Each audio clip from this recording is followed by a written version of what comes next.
you really didn't have any anti-Semitism at all.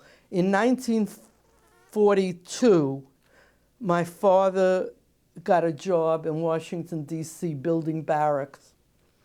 And it was just too much for him to come on the weekend to visit us and all. So my mother decided that we were going to move down to Washington, D.C. So she went first with my brother, who's 6 years younger than I am. And then after a while, my grandfather put me on the train and said, don't talk to anyone. And my father met me in Washington, D.C. And the first thing that I saw when I got off the train in Washington were bathrooms that were marked white and colored, water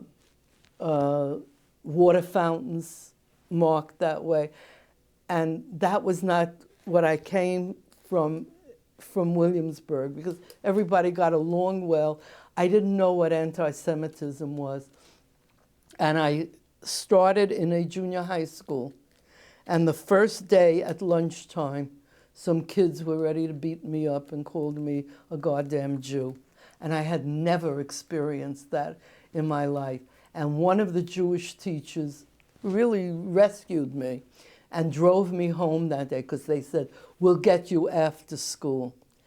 And about 2 months later, my father got a telegram from his boss in New York saying, we'll match what the federal government is paying you, come on back.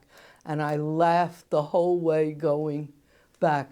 I came back, I was like a heroine, because nobody went anyplace. You were born on that street, and you lived there, and when you got married, you continued living there.